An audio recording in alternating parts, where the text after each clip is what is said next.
Bonjour et bienvenue dans cette vidéo de What Color is Your Communication? Je suis Caroline Dubois-Leguest, experte en images et contenu. Donc aujourd'hui j'aimerais revenir simplement sur l'importance d'un blog d'entreprise pour faire connaître vos produits et vos services et puis pour asseoir votre crédibilité. Donc j'entends encore très souvent des entrepreneurs qui me disent « Non, mais moi le blog c'est pas nécessaire, j'ai un petit site vitrine et c'est très bien ». Et donc voilà, je vais vous amener 5 arguments que je considère pertinents pour vous convaincre que le blog, vraiment, c'est un passage incontournable aujourd'hui quand on est présent sur Internet. Donc première raison, c'est que le blog, ça va être un canal d'acquisition de trafic, tout simplement.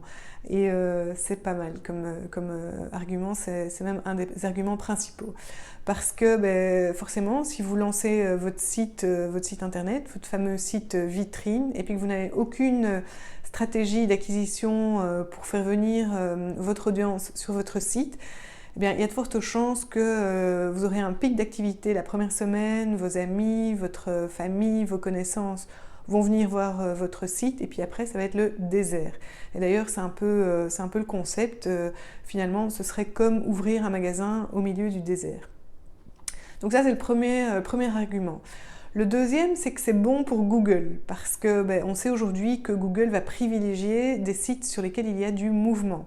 Et donc par mouvement, j'entends deux choses, enfin en tout cas Google interprète deux choses. La première chose, c'est du mouvement sur les pages. Alors on sait que les pages à propos, les pages de service, les pages de contact, finalement ces pages-là, on va très peu les modifier.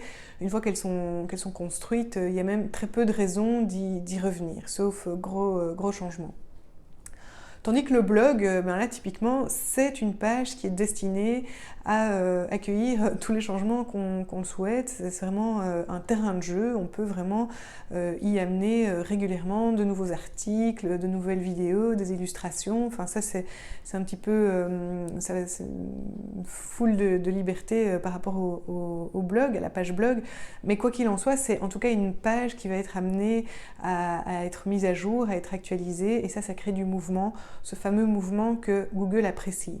Alors l'autre type de mouvement, eh bien, c'est le mouvement qui n'est pas intrinsèque à la page, mais qui est plutôt lié au trafic. Forcément, s'il y a de la nouveauté, s'il y a du contenu à découvrir, à lire, votre audience va venir sur votre site et ça, Google repère aussi, puisque Google apprécie voilà, les sites qui drainent une certaine audience. Voilà, Google considère que ce sont des sites pertinents et donc il faut les placer haut dans les résultats de son moteur de recherche. Alors, troisième argument en faveur du blog, c'est que ça va constituer la matière première de la newsletter. Donc on fait vraiment d'une pierre deux coups. Et j'entends encore trop souvent des entrepreneurs me dire qu'ils ne savent pas quoi raconter dans leur newsletter, alors que finalement, s'ils ont un blog et qu'ils animent régulièrement ce blog, il n'y a qu'à ramasser et diffuser. Ensuite, quatrième argument, c'est les réseaux sociaux. Là aussi, parfois, on se casse la tête pour essayer de trouver des publications pertinentes, intéressantes, percutantes, alors que si on a du contenu propre, du contenu utile pour sa cible, eh bien, il suffit là aussi de le partager et tout ça, finalement, contribue à sa stratégie d'acquisition de trafic pour son site. Et puis dernier élément, et je pense que c'est un des éléments vraiment les plus importants, enfin un des plus importants, c'est immatériel, mais c'est que le blog finalement va vous aider à asseoir votre expertise, à construire votre crédibilité et à créer la confiance avec votre audience, puisque finalement votre audience va apprécier, obtenir des conseils et des recommandations via votre blog. Et le fait que ce soit utile pour elle, ça va vraiment créer la confiance. Voilà, donc j'espère que ces arguments vous auront aidé ou en tout cas vous auront convaincu de l'importance du blog et vous aideront à passer le pas, à passer à l'action.